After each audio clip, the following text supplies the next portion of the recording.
We now have a pretty good idea about how to get started with Terraform. We have learned how to write simple configuration files using HCL, declare and use variables, use reference expressions, and link resources together. Now, let's get introduced to Terraform state and see what really happens under the hood when we run Terraform commands to provision infrastructure. Before we understand Terraform state, let us see the Terraform workflow once again. We have a configuration files in a directory called terraform-local-file. The main Terraform configuration with the resource blocks is defined in the file called main.tf. The variables used are defined inside the file called variables.tf. At this point, we do not have the local file resource created. First, we'll run the terraform init command to download the necessary plugins. Next, we can generate the execution plan by running the terraform plan command. The very first line that is printed when we run this command shows that Terraform tries to refresh the state in memory prior to the plan. Since it's the first time we are running the terraform plan command, there will be no details related to state printed, therefore implying that there is no state recorded at this moment in time. From this, Terraform also understands that currently there are no resources provisioned based on the configuration files, and then creates an execution plan of create. Moving on, let us now run terraform apply. This command also tries to refresh the in-memory state, finds that there is no state recorded at the moment, and then proceeds to create an execution plan. Once confirmed, Terraform creates the local file resource as expected. Terraform creates a unique ID for the resource as seen in the command output. And as expected, we can see that the file has been created with the content that we provided. Now, what will happen if we run the terraform apply command again? Terraform knows that a local file resource by the name of pet and the same ID that we just saw already exists, and it takes no further action. So, how does Terraform know that? How does it know that the local file resource already exists? To understand that, let us check the contents of the configuration directory again. We can now see that there is an additional file called terraform.tfstate created in this directory. This file is called the terraform state file, which was created as a consequence of the terraform apply command that created the resource in the first place. This file is not created until the terraform apply command is run at least once. The state file is a JSON data structure that maps the real-world infrastructure resources to the resource definition in the configuration files. If we inspect the contents of this state file, we can see that it has the complete record of the infrastructure created by Terraform. In this case, we have a single resource of type local file and a logical name called pet. The details such as the resource ID, provider information, and all the resource attributes are stored within this file. It contains every little detail pertaining to the infrastructure that was created by Terraform, and it uses it as a single source of truth when using commands such as terraform plan and apply. If we make a change to the configuration file now and rerun the terraform plan or apply command, Terraform by default refreshes the state again and compares it against the configuration file. It now knows that the resource argument called content has a different value in the configuration file as compared to the Terraform state and the real world. The configuration value uses the string "we love pets" for the content argument, but the state file record shows that the actual content in this file is "I love pets." And as a result, Terraform knows that the resource must be recreated, and when we run terraform apply, it updates the state file as well. From the output of the apply command, we can see that the older local file resource with the older ID is deleted and replaced with a new resource with a completely different ID with the updated content. The same can be seen in the Terraform state file as well. It no longer has a reference for the older resource ID and now has the details recorded for the replaced file resource. At this point in time, the configuration file and the state file are in sync. And since they do not have any differences, there will be no changes to apply subsequently. The example we have used here contains only a single resource, and the same is reflected in the Terraform state file. In a real-world scenario, a Terraform configuration may contain numerous resources belonging to several different providers. Irrespective of the size of the infrastructure, Terraform will always create a state file and use it to store information about the state of the infrastructure in the real world. It is non-optional. In the upcoming lectures, we will see why state is so important in Terraform. In this lecture, we will see the purpose of using state in Terraform. We already saw how Terraform uses state file to map the resource configuration to the real-world infrastructure. This mapping allows Terraform to create execution plans when a drift is identified between the resource configuration files and the state. Hence, a state file can be considered to be a blueprint of all the resources that Terraform manages out there in the real world. When Terraform creates a resource, it records its identity in the state. Be it the local file resource that creates a file in the machine, a logical resource such as the random pet which just throws out the random pet name, or resources in the cloud.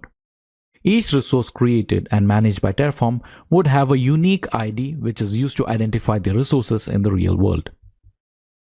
Besides the mapping between resources in the configuration and the real world, the state file also tracks metadata details such as resource dependencies. Earlier, we learned that Terraform supports two types of dependencies, the implicit and the explicit. If we inspect the example configuration file, we can see that we have three resources to provision here. The local file resource called pet depends on the random pet resource. This is evident from the content argument in the local file resource block that uses a reference to the random pet resource. The local file resource called cat is unrelated to the other, and hence it can be created in parallel with the random pet resource. When we apply this configuration, the random pet resource called myPet and the local file called cat can be created first, at the same time. But the local file resource called pet can only be created after the random pet resource is created.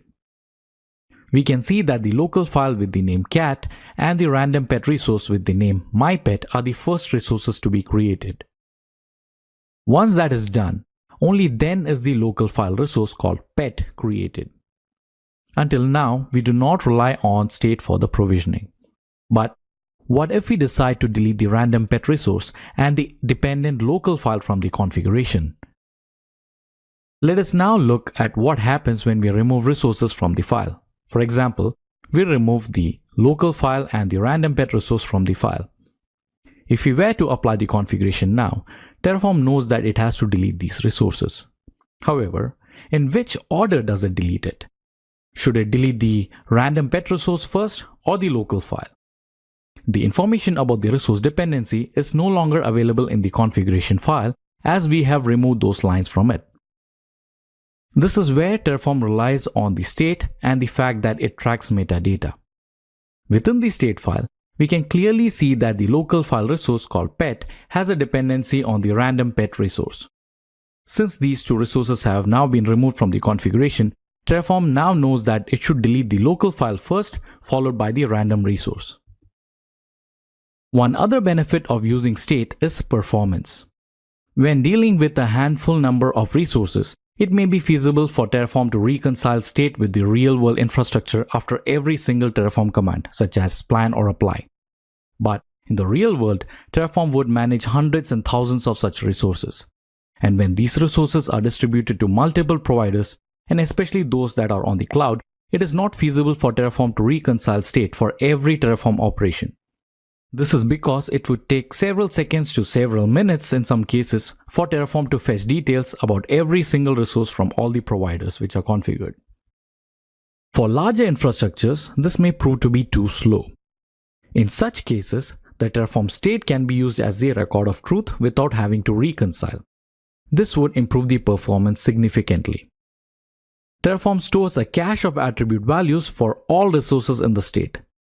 And we can specifically make Terraform to refer to the state file alone while running commands and bypass having to refresh state every time.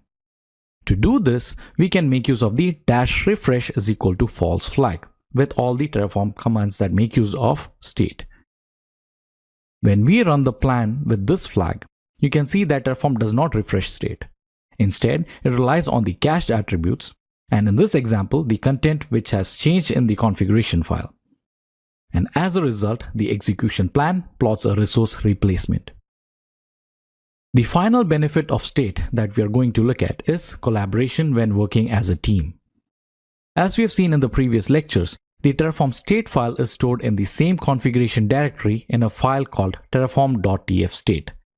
In a normal scenario, this means that the state file resides in the folder or a directory in the end user's laptop. This is alright when starting off with Terraform, learning and implementing small projects individually. However, this is far from ideal when working as a team. Every user in the team should always have the latest state data before running Terraform, and make sure that nobody else runs Terraform at the same time.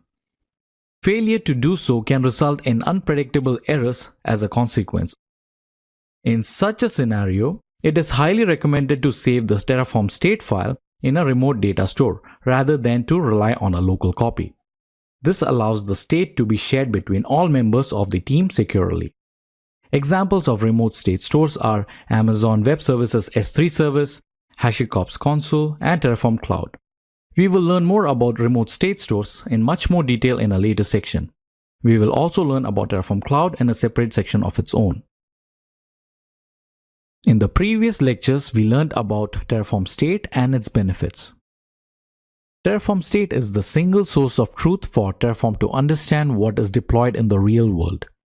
However, there are a few things to keep note of when working with state, and we will learn about them in this lecture. State is a non-optional feature in Terraform. However, there are a few considerations. First one is that the state file contains sensitive information. Within it, it contains every little detail about our infrastructure. Here is an example snippet of a state file for an AWS EC2 instance, which is essentially a virtual machine on the AWS cloud. This state file consists of all the attributes for a virtual machine that is provisioned, such as the allocated CPUs, the memory, operating system or the image used, type and size of disks, etc. It also stores information such as the IP address allocated to the VM and the SSH key pair used, etc. For resources such as databases, the state may also store initial passwords. When using local state, the state is stored in plain text JSON files. And as you can see, this information can be classified as sensitive information. And as a result, we need to make sure that the state file is always stored in a secure storage. So, we have two kinds of files in our configuration directory. The Terraform state file that stores state of the infrastructure and the Terraform configuration files that we use to provision and manage infrastructure.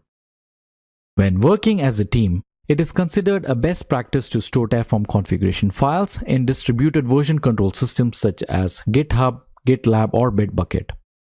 However, owing to the sensitive nature of the state file, it is not recommended to store them in Git repositories. Instead, store the state in remote backend systems such as AWS S3, Google Cloud Storage, Azure Storage, Terraform Cloud, etc. We will see how to work with remote state backends in a dedicated section of its own, but for now it's important to make a note of these considerations. Terraform state is a JSON data structure that is meant for internal use within Terraform. We should never manually attempt to edit the state files ourselves. However, there would be situations where we may want to make changes to the state file, and in such cases, we should rely on Terraform state commands. We will cover these in a later section of the course.